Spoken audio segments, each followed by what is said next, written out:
Achou? Diga amém. Olha só o que diz o texto.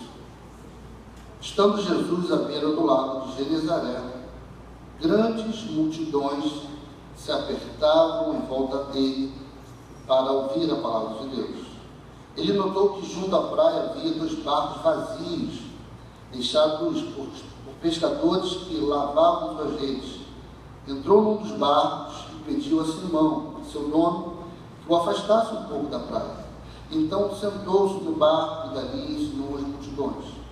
Quando terminou de falar, disse a Simão: agora vá para onde é mais fundo e lance as redes para pescar. Simão respondeu: mestre, trabalhamos duro a noite toda e não pegamos nada. Mas o seu Senhor que nos pede, vou lançar as redes novamente. Dessa vez as redes ficaram tão cheias, mas tão cheias de peixe, que começaram a se rasgar. Então pediram ajuda aos companheiros do barco, e logo os 2 barcos estavam tão cheios de peixe que quase afundaram. Quando Simão Pedro se deu conta do que havia acontecido, caiu de joelhos diante de Jesus e disse: por favor, Senhor, afaste de mim, porque sou um pecador. Pois ele e seus companheiros ficaram espantados com a quantidade de peixes que haviam pescado. O verso 11 diz assim: e assim que chegaram à praia, deixaram tudo e seguiram Jesus. Você pode fechar seus olhos por um momento, curvar sua cabeça. Pai, essa é a tua palavra. Te peço que o Senhor me use mais uma vez com graça e misericórdia. Essa é a tua igreja, não é minha igreja. Essa é a tua noiva, não é minha noiva. Use-me como apenas um canal teu, Senhor. Fale através de mim, Espírito Santo. Em nome de Jesus. Amém. Fique com sua Bíblia aberta, se você puder, ou com o seu telefone ligado.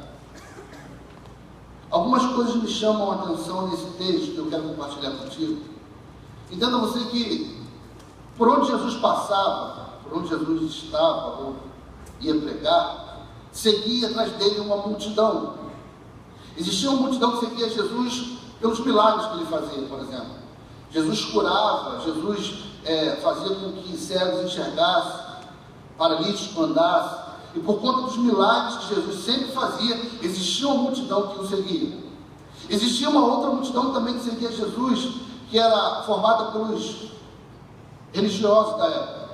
Eles queriam, na verdade, não os milagres de Jesus, mas pelo contrário, eles queriam achar alguma falha em Jesus para poder prendê-lo e matá-lo. Mas me chama a atenção que essa multidão, no primeiro versículo, não estava atrás de Jesus, nem para matá-lo ou para achar alguma falta nele, muito menos atrás de milagres. Essa multidão que estava atrás de Jesus, a tua Bíblia, a minha Bíblia diz que eles estavam atrás de Jesus para ouvir a palavra de Deus. Existe uma multidão, sim, atrás dos milagres? Não. Atrás da nova moda do momento? Não. Atrás do cantor novo do momento? Não. Atrás da palavra de Deus. Eu não me impressiono com multidões. Eu não me impressiono com multidões. Sabe, a igreja pode estar lotada de gente, mas com a motivação errada. Existe uma multidão aqui que está atrás de Deus, de Jesus, por sua palavra. Mas não tem cantor nesse culto, não tem problema, Jesus, eu vim atrás da palavra. Mas não tem ninguém famoso. Jesus, eu vim atrás da palavra. Mas hoje eu não vou operar milagres. Jesus, eu não vim atrás de milagres, eu vim atrás da palavra.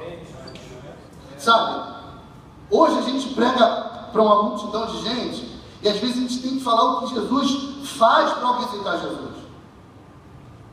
Esse é um dos artifícios que a gente usa. Sabe, aceita Jesus, ele vai mudar a sua vida, ele vai te curar, ele vai...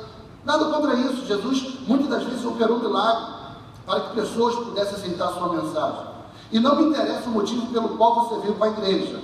Não me interessa o motivo pelo qual você aceitou Jesus. Não me interessa o motivo pelo qual hoje você está aqui. Me interessa o motivo que vai te manter aqui. Você pode até vir ou ter aceitado Jesus por conta de um milagre, mas não esteja na igreja só por conta do milagre. Porque no dia que ele falar assim, não vou fazer, e ele pode fazer isso porque ele é todo poderoso também. No dia que ele falar assim, não vou fazer isso, a gente sai da igreja.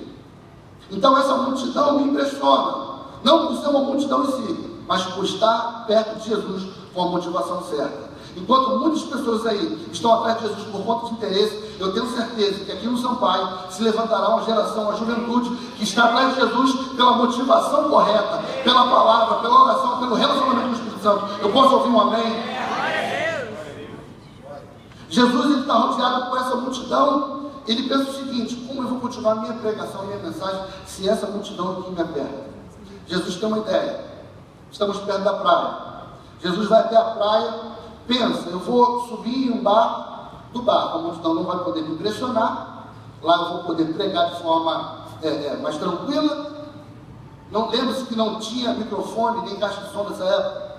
Jesus, ele vai usar a força do vento para propagar a sua mensagem. Jesus tem essa ideia. Então Jesus vai à praia, e chegando na praia ele avista algumas coisas. Jesus, ele avista primeiro 2 barcos. Jesus avista o quê? 2 barcos. E esses barcos, ao invés de estarem no mar, estão na praia, na areia. Ao invés de estarem sendo usados para o trabalho, eles estão parados na areia. E é justamente um desses barcos que Jesus escolhe entrar e dali começar a sua pregação. É justamente de um barco parado que Jesus escolhe para usar em favor do seu ministério. E lembre-se que esse barco, ele trabalhou a noite inteira com seu dono Pedro. E Pedro trabalhou a noite inteira e não teve sucesso. O que se esperava de um barco que trabalhou a noite inteira é que ele voltasse da praia não vazio, mas cheio. Não vazio, mas cheio de peixe. Só que a expectativa que tinham em cima daquele barco foi frustrada. Ao invés daquele barco voltar com um barco campeão, vem. Ele volta com um barco derrotado. Ao invés de cantar a música de vencedor, campeão, ele volta com a música de derrotado. A cruz de Malta é o meu.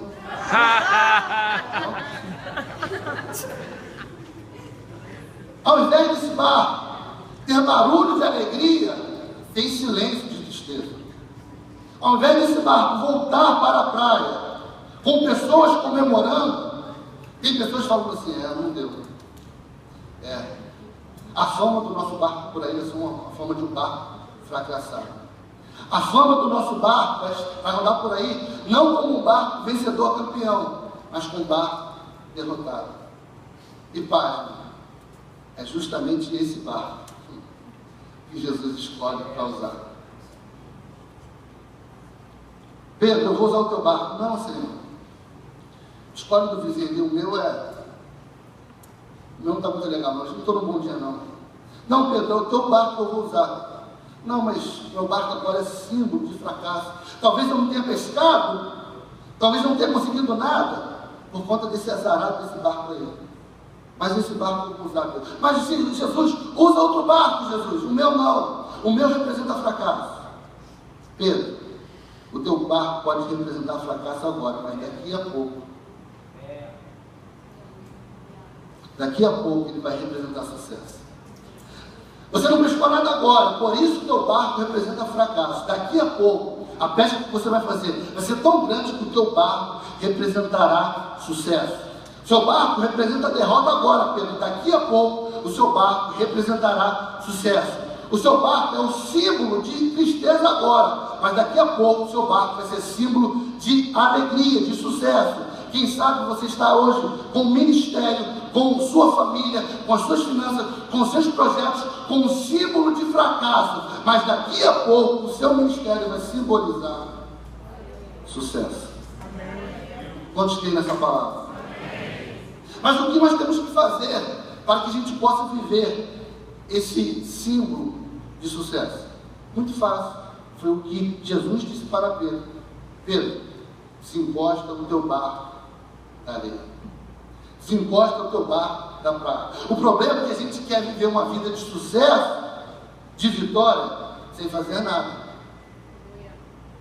O problema é que a gente quer passar por aquela faculdade federal em primeiro lugar de medicina, acordando 2 horas da tarde, assistindo video show, Depois do video show tem o que mesmo? Ninguém quer falar, mas todo mundo sabe. Deus está me revelando agora.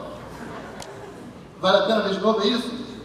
Não adianta você querer viver uma vida de fracasso sem mover o teu barco da areia. Não adianta querer que Jesus leve teu barco a águas profundas sem tirar o teu barco da areia. O problema é que a gente quer viver uma vida de sucesso, de status, de alegria, de prosperidade, de tão realizado, mas sem fazer nada. Eu lembro que uma vez eu estava aconselhando um jovem, ele falou assim: pastor, Deus falou para mim que eu vou casar. Eu falei: amém, eu creio nisso. Quantos anos você tem, jovem? Ele falou: 32. Eu falei: milagre existe, irmão, milagre, creio em milagres. Mas o problema é que até agora eu não estou namorando, eu não estou pegando nem febre amarela. Eu falei: mas você precisa fazer alguma coisa, não pode também ficar sentado no banco da cadeira, no banco da igreja, esperando que alguém te ligue. Mas o que eu vou fazer? Eu falei assim: começa escovando o dente. Já vai te ajudar bastante. O problema é que o jovenzinho quer casar, quer namorar, aí nem se levanta para trocar uma ideia. É pecado namorar, casar? Não, né? Se for da vontade de Deus com gente crente, amém? Onde recebe a função de casamento? Não. Tinha mais gente solteira aí. Não é vergonha de gente solteira, não é doença não, gente. Quantos recebem função de casamento? Amém, né? Você tem que fazer alguma coisa. A menina quer casar? Não vou falar. Começa a fazer uma escova depressiva. É progressiva, né? Mas alguns são depressivos. Camarada, Deus está louco, Deus está doido para usar o teu ministério, o teu talento, mas você precisa se mover. O problema é que às vezes as frustrações do nosso dia a dia faz com que a gente pegue o nosso barco e coloque na areia. Mas Deus quer movimentar o teu barco, amém? Deus quer movimentar, Deus quer usar a tua vida, amém? O teu talento, o teu ministério, amém? A primeira coisa é isso, Deus quer fazer através do ministério e do que Pedro tinha na mão. Pedro agora começa a servir a Jesus com aquilo que ele tinha na mão. Interessante que Pedro podia usar muitas desculpas para Jesus, mas ele decide servir ao ministério de Jesus. Não, Jesus, hoje não me usa hoje não, porque hoje eu não estou legal. Mas por que não? Porque eu trabalhei a noite toda e na hora eu tive que receber um pagamento no rolou. Sabe, eu trabalhei o mês inteiro e na hora do pagamento o governador segurou meu pagamento. Não sei como eu estou vivendo isso aqui. Na hora saiu o FGTS, tive um problema. Eu trabalhei 1 mês, 2 meses, 3 meses e na hora não me usa hoje não, Jesus. Não, Pedro, eu não sei o que quero usar. Sabe, Pedro ele não usa nenhum tipo de argumento desse. Ele apenas aceita o convite de trabalhar para o reino de Jesus. Então diz a Bíblia que Pedro agora entra no barco e vai servir a Jesus com o que ele tinha na mão, o seu barco. Ele afasta o barco da areia, vai para o mar, e Jesus ali agora começa a pregar. Entenda bem o seguinte: as pregações daquela época de Jesus não eram pregações de 20, 30 minutos, 40 minutos. Dá 50 minutos e a gente começa a ganhar. Pô, esse pastor não tem relógio não. Eu sei que não tem esse aqui. Só lá mais na minha igreja mesmo. 50 minutos, pastor não tem hora, tem uma família. Engraçado que, só um parênteses, né? Às vezes a gente é tão crítico e tão fiel à hora do final do culto, mas a gente não tem o mesmo compromisso com a hora do início, né? Culto acaba aqui, olha, 9 horas. Dá 9 minutos a gente começa a fazer cara de boca, né? Só que o culto começa, sei lá, 6, 7 e meia. Não, vai dar para assistir o finalzinho do Faustão. Chega no final do louvor, a oferta já está lá. Mas isso é mais lá na minha igreja mesmo. Aí, Pedro, ele fica ali cansado do trabalho, a noite inteira. Chateado, cheio de motivo para poder usar. Sem dinheiro. Irmão, ficar sem dinheiro é muito ruim, é ou não é? É ou não é? Pedro está sem dinheiro, trabalhando sem dinheiro. Porque uma coisa é você não trabalhar e não ter dinheiro. Outra coisa é você trabalhar um mês inteiro e não receber o seu salário. Pedro ele trabalhou e deveria receber o seu salário, só que naquele dia não deu certo. ele está chateado, sabe? Chateado porque está sem saúde. Eu não sei se no telefone de Pedro está com as contas atrasadas, aí começa a tocar o celular, Pedro pega o telefone, aí vê assim, 011. Deus está falando. 011, aí Pedro fala assim, poxa, atendo ou não atendo? Vai que é uma promoção da TIM, né? Vou atender. Aí Pedro pega o telefone e atende. Alô? Aí a primeira voz fala assim, Pedro? Senhor Pedro? Aí quando fala o nome todo, irmão, já é cobrança. Pedro, sei lá, estava recebendo ligação do Itaú, sei lá. Deus abençoe o povo de Itaú. Deus abençoe também os telemarketing, né? Que Deus use a tua vida.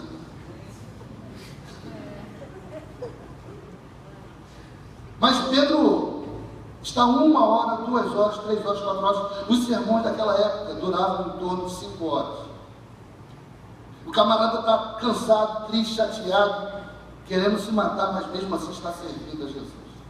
Cheio de motivo para falar, não, mas ele decidiu falar sim para o serviço do rei. Cheio de motivos e com razão, cheio de desculpa para usar, para falar não para Jesus, mas ele decidiu falar sim. Eu não sei se Jesus estava pensando enquanto estava pregando, mas caramba, eu estou pregando 1, 2, 3, 4 horas e Pedro está ali me servindo sem reclamar, rapaz. Sem orar para o relógio. Ele continuou me servindo cheio de problemas, cheio de dívida, cheio de contas a pagar. Ele está me servindo. Sabe, Pedro está servindo Jesus mesmo cheio de problemas. E muitas das vezes nós teremos que servir a Jesus mesmo com problemas. Jesus olha assim, rapaz, está perto do meu sermão acabar. Já tem uma ideia. Jesus acaba o sermão e fala assim, Pedro, vamos embora. Para onde, Jesus? Para a praia? Não. Para águas mais profundas. Jesus, vamos para casa agora? Não, Pedro, agora que o culto vai começar. Jesus, eu vou para casa de mão vazia? Não, de forma nenhuma, Pedro. Por quê? Porque quem trabalha é para mim, Pedro. Nunca fica sem provisão. Aleluia. O problema é que a gente começa a trabalhar para Jesus empolgado. Tudo bem, tudo na família está bem, emprego, família, saúde, casamento, relacionamento. É só a gente começar a ter um problema na nossa vida cotidiana, que a primeira coisa que a gente pensa é abandonar, sabe o que é? O serviço da igreja. Fui mandado embora, já sei, chegar lá no Rafa hoje e falar assim, Rafa, estou entregando minha tribo aqui. Foi acometido de uma doença na família. Já sei, vou chegar no pastor Samuel, pastor Samuel, toma o meu carro aqui. Por que aconteceu alguma coisa na igreja? Não. Um problema aí fora. Servo que é servo, continua trabalhando mesmo com problema. Só que existe uma recompensa para aqueles que perseveram no trabalho. Imagina se Pedro tivesse dito não para Jesus, não, Jesus não, usa outro barco. Ele deixaria de ter vivido a maior pesca da vida dele. Mas pelo fato de ele ter falado sim para Jesus, entenda que quando Jesus convida ou pede o barco de Pedro, Jesus não fala assim, me empresta teu barco que a gente vai fazer uma pesca maravilhosa, não. Me empresta teu barco para pregar. E porque Pedro serviu, torna a repetir, ele participou da melhor ou da maior pesca de sua vida. Eu lembro, falando de experiências com Deus, né? Eu lembro que um tempo atrás, acho que uns 3 anos, né? 4 anos mais ou menos atrás, a gente estava servindo nossa antiga igreja, já como líder de juventude, eu e a Rebeca. E a gente mora em Jacarepaguá, lá no Rio Centro, e a igreja que a gente fazia parte fica no Engenho da Rainha, aqui na Zona Norte. E nesse período a gente ficou sem carro, meu carro quebrou, eu não tinha como consertar naquele período. E a gente tinha visitas para fazer no meio da semana, porque as pessoas que nos recebiam só podiam receber depois do trabalho, depois da faculdade, então às vezes a gente tinha que ir muito tarde lá para a comunidade do Engenho da Rainha, para aquela região ali, a pé, sozinho. E a gente ia. Só que por acaso um dia que a gente foi fazer uma visita, na volta, sem carro, a gente parou ali na linha amarela, na saída 7. Quantos conhecem ali a saída 7 da linha amarela? Só para... Ali tem ônibus, vai para Barra e tudo mais. para o Recreio, para Jacarepaguá. E deu umas 11h30, estava voltando para a visita, a gente está ali esperando. E aquela área ali é uma área um tanto perigosa, porque tem acesso para muitas comunidades em torno. E sem contar também que anda muitos viciados ali, que roubam e tudo mais, naquela região ali. E eu preocupado, né? Nessa hora a gente começa a clamar o nome do Senhor. Acabei de trocar de telefone agora, assim. Livros, teu servo. E o ponto foi ficando cada vez mais vazio, o nosso ônibus não passava. Quando chegou o nosso ônibus, por acaso, eu perguntei a Rebeca, eu falei, filha, você está com o dinheiro da passagem aí? Isso já é para entrar no ônibus. Ela disse, não. Você não está? Eu falei, não, pensei que você tivesse. Aí o ônibus parado, na nossa frente, porta aberta, como é que é? Vai subir ou não? Eu falei, não, filho, vou pegar o próximo. E nisso, o ônibus vai embora, e Rebeca, nesse momento, já fica, eu não vou falar furiosa, porque é um termo muito, né, cheio do Espírito Santo, talvez.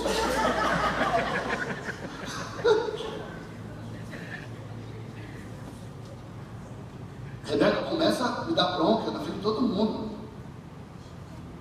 Isso não pode, você é um irresponsável. Uma hora eu desço na rua, você não está com dinheiro da passagem. Eu falei, filha, eu estou com dinheiro no banco. Só tem que sacar. Não está com costume de sacar dinheiro, não está com dinheiro de espécie. Tem que sacar. Não, mas não tem como sacar. Eu falei, filha, tem um banco 24 horas ali. Não, mas esse banco 24 horas só funciona até 10 da noite. Eu falei, como é que é? O banco 24 horas funciona só até 10 da noite, né? Eu falei, senhor, você está certo, mas vai que a gente acha um banco 24 horas que funciona 24 horas. Que nessa hora, irmão, você que é casado, você sabe. Você tem que ser sábio com as palavras. Não, filha, tem um ali na 21, tem um banco 24 horas aí, em caixa, 24 horas. Vamos até lá, para gente sacar o dinheiro, pagar nossa passagem, e irmos felizes para sair do nosso lar. E Rebeca não estava nem aí. E começou a falar. Não vou falar que ela estava brigando comigo, né? Fiquei muito feio com o pastor, mas ela estava sendo usada em línguas, vamos dizer assim. E que línguas, irmão? E a gente foi indo para sacar o dinheiro. Eu falei, Senhor, tomara que seja aquele caixa que tenha cédula de 20 reais, que acho que é tudo que eu tenho na conta. Se fosse aquele caixa só com cédula de 50, eu ia ficar perto. Tem que ser aquele caixa com cédula de 20 reais. A gente achou. Cédula de 20 reais. Senhor, tomara que não esteja quebrado. Aí a gente achou o caixa, sacamos a fortuna, né, dos 20 reais. E voltamos caminhando novamente para o ponto. Mais ou menos 700 metros, acho. Essa noite tranquila, na saída 7. Já era meia-noite, já. Voltando, e Rebeca, o Espírito Santo estava usando muito ela aquele dia. Sem interpretação. Falando muito no meu ouvido. Só que naquele momento que ela estava falando, me veio um pensamento no coração. Eu falei, Senhor, eu não estou vindo aqui passear, eu não estou vindo aqui jogar conversa fora, eu não estou vindo aqui eu estou vindo aqui, Senhor, fazer a tua obra. Essas ovelhas são tuas, não são minhas. Se tu é Deus, se você ainda vela pela sua palavra, eu quero ir de carro para casa. Eu falei no meu pensamento, né? Rebeca ainda, usada, lindo. A gente volta para o ponto e agora o ônibus que passava já não está passando mais. E eu não sei o que fazer, não tenho muito argumento, né? Rebeca com uma afeição muito, não vou falar fechada, porque é muito pesada essa palavra. Essa carinha que você está fazendo aí diante, olhando para mim. E eu estou lá, apreensivo, né? Se vem um ônibus, Rebeca, que está me olhando com a cara muito fechada, com medo também de ser assaltado, tudo junto, um bolo de sentimento dentro. E do nada me para um carro na minha frente, um carro preto, azul escuro, se não me engano, C3, Citroën, nunca vou esquecer. Ele para exatamente na minha frente, e sai uma voz de lá de dentro, assim, Danilo, irmão, estava com tanto medo, já nem sabia se eu respondia se era ou se não era. Confesso aqui.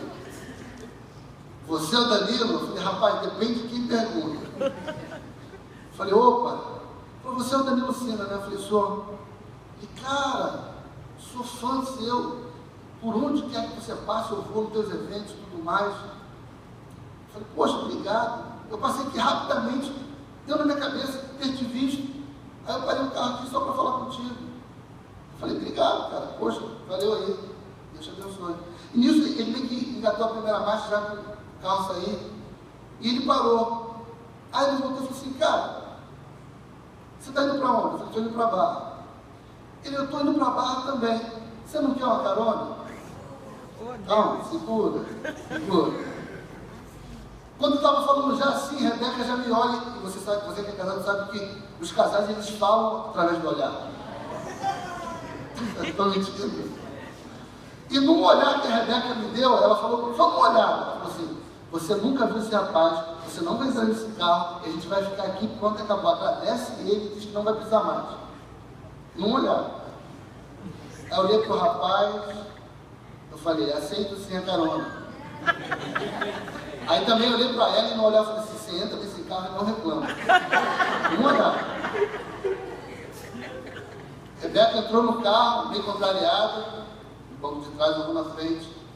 E nesse momento que a gente está indo de carro para casa, vem na minha cabeça uma palavra do inimigo. Isso não foi de Deus não, isso aí foi sorte. Isso aí foi coincidência.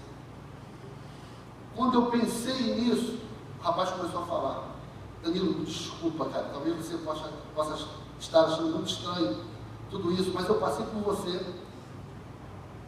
Na saída 6, algo me veio que era você que estava ali.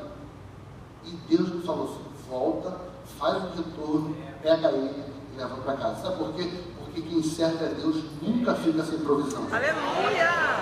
Glória a Deus!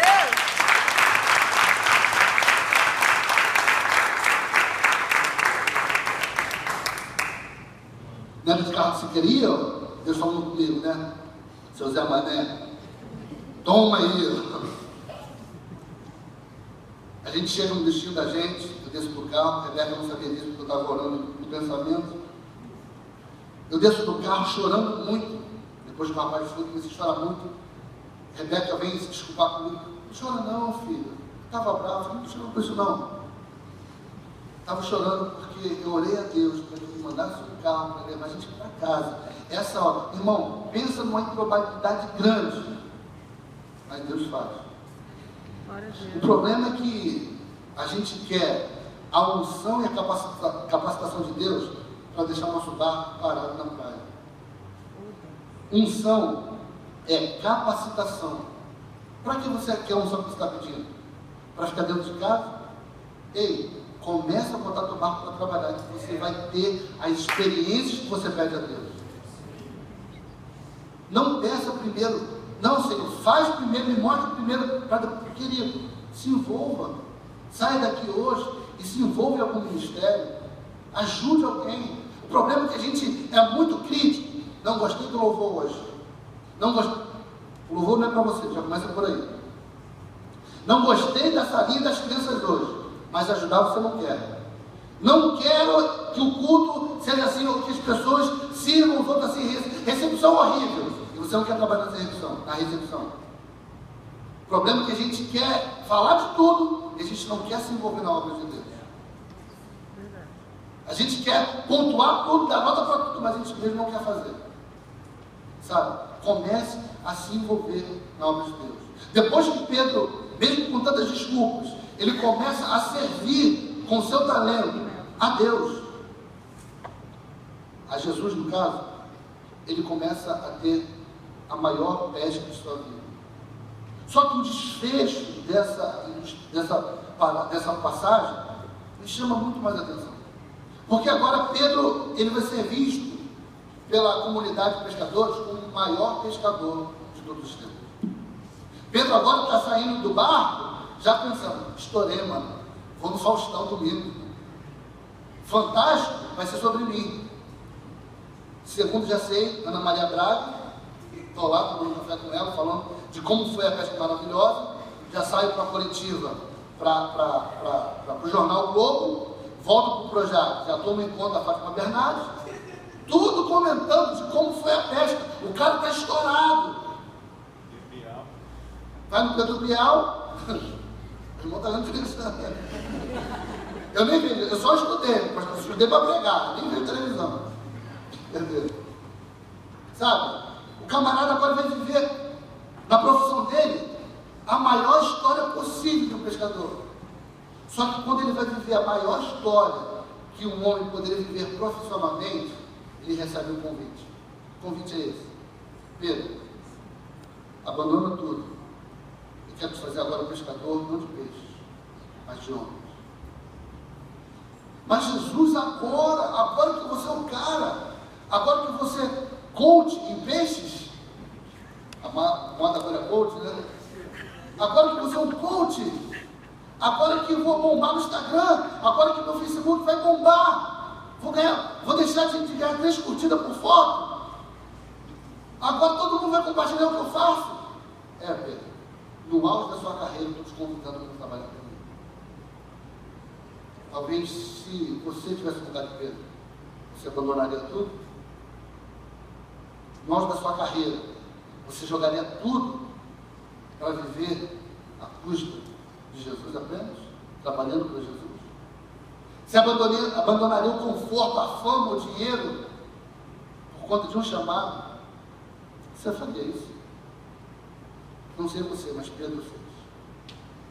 Pedro abandona tudo: rede, barco, peixe, fama, para ser um discípulo conforme de Jesus. Ele podia desfrutar da fama, do dinheiro que aquilo produziria para ele, mas agora ele está atrás de Jesus. Duro. Por que duro? Porque quando vão cobrar o imposto a ele, nem isso ele tinha para pagar. Ele pede a Jesus. O cara abandona tudo para viver o ministério de Jesus. E por que eu quero enfatizar nisso? Porque se você quiser de fato ter experiências com Deus, você vai ter que abrir mão de muita coisa. Talvez Deus já tenha pedido muitas coisas para você, só que você ainda não tem coragem de abrir mão. Para quem não sabe, eu sou músico. E desde pequeno, desde garoto, eu sempre quis ser músico em vez de músico. Trabalhar e viajar com todos os cantores que eu sempre ouvi desde pequeno. E desde muito novo, Deus, por graça e bondade, me concedeu isso. Comecei a tocar com muita gente, gravar com muita gente, viajar com muita gente. No país, no Brasil todo eu viajei, já com 16, 17 anos, já conhecia todos os estados do Brasil. E depois, com 20, 22 anos, já tinha viajado várias vezes para fora do Brasil, tocando com vários artistas, gravado muitos DVDs, sabe, muitos programas de televisão, tudo que um músico gostaria de viver. Eu vivi, graças a Deus. Só que em um determinado momento da minha vida, Deus falou o seguinte: Danilo, abandona tudo, porque eu quero ter uma experiência. Aliás, eu quero fazer você passar por uma experiência especial. Mas, Senhor, eu estou no auge da minha carreira. Abandona tudo. E eu passei um período muito grande de tratamento com o Senhor. Eu abri mão de tudo. Saí das bandas. Eu tocava com uma banda no Ministério de Louvor chamado Boca Louca. Brincadeira, os caras de louvor não.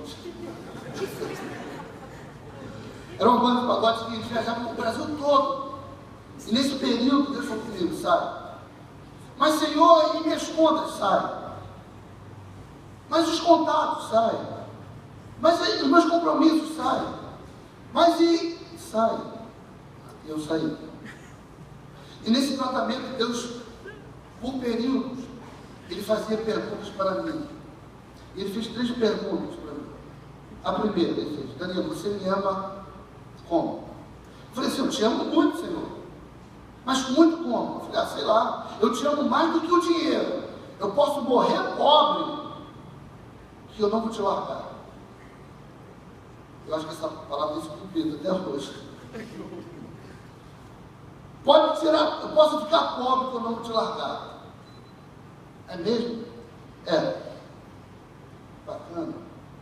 Passou-se o tempo e eu no tratamento com o Senhor: Danilo, você me ama como? Eu falei: de novo com essa conversa.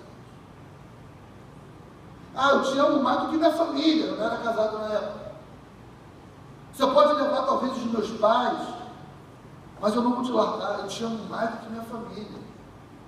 Legal, né? Passou-se o tempo. E Deus fez uma outra pergunta para mim. Danilo, você me ama mais do que a sua carreira? Poxa, que pergunta pesada, cara. Como assim mais? Você abandonaria tudo para viver o meu chamado para você? Eu não pude responder ao Senhor, porque eu sabia que eu amava mais a minha carreira, mais a música, mais o status, do que propriamente a Ele. Quem sabe o teu ídolo não seja alguém feito de barro, de gesso. Talvez o teu ídolo seja a sua carreira. Talvez o seu ídolo não seja uma estátua, mas seja a sua profissão. Você mata e morre por conta da sua profissão. Você ama mais a sua profissão do que você ama a Deus. Quem sabe o seu ídolo é o seu cônjuge. Você ama mais o teu marido do que a Deus. Você está na igreja para Deus te dar o marido. No dia que desse marido, você sai da igreja. Você ama mais a tua cura do que a Deus. Enquanto Deus não te der a cura, você está na igreja. Deus te curou, você sumiu. A tua cura é o teu ídolo. E a minha música, a minha profissão, a minha carreira era do ídolo. Eu fiquei muito triste com aquela pergunta, porque eu entendi que a música, o status, estava na frente de Jesus na minha vida. E eu passei um processo de tratamento com Deus, muito duro, muito duro. Mas um dia eu cheguei para o Senhor e falei: Senhor, pode perguntar. Danilo, você me ama mais do que o dinheiro, sim. Mais do que a família, sim. E mais do que a tua carreira. Eu falei: também te amo. Então eu vou fazer o seguinte: eu vou parar, eu vou paralisar, eu vou pausar essa área da tua vida para que você possa ver uma outra área. Hoje, quando as pessoas esbarram comigo, a galera da música, pergunta: e aí, cara, você está viajando pra caramba ainda? Está ficando com quem? Eu falei: não, cara, estou na igreja, trabalhando na igreja. É mesmo? Está doido para viajar? Eu falei: pior que não. Mas você toca na igreja? Eu falei: não, cara, na igreja eu fico atendendo problemas de manhã, tarde, à noite, de noite eu estou no culto. Eu fico atendendo jovens, de manhã, tarde, à noite eu estou no culto. Mas você não quer viajar para outro lugar? Cara, se for só para tocar, beleza, se tiver tempo, eu vou, mas a minha prioridade é pregar, é atender gente, é cuidar de vida. Minha prioridade é viver o chamado de Deus. Você quer viver as maiores experiências da sua vida, sim ou não? Primeira coisa, bote seu barco para andar.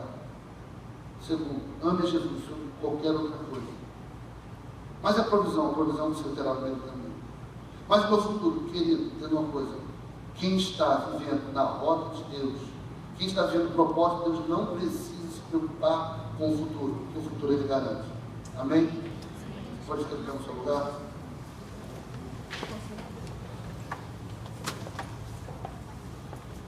Eu sou filho de pastor, fui criado na igreja, desde pequeno. Só que eu tinha certeza que eu era crente, mas eu descobri que eu era apenas um bom filho de crente. Eu fui me converter, de fato, com 19 anos, 20 anos de idade. Foi aí que eu fui conhecer Jesus. Foi aí que eu estava indo para a igreja agora, não porque alguém pedia ou porque alguém me cobrava, mas porque eu desejava estar lá. Foi aí que comecei a ler a Bíblia, não porque alguém me cobrava ou me mandava, mas porque eu queria ler. Eu comecei a orar, a jejuar, não porque alguém me cobrava ou porque eu queria algum tipo de bênção, mas porque eu tinha prazer naquilo.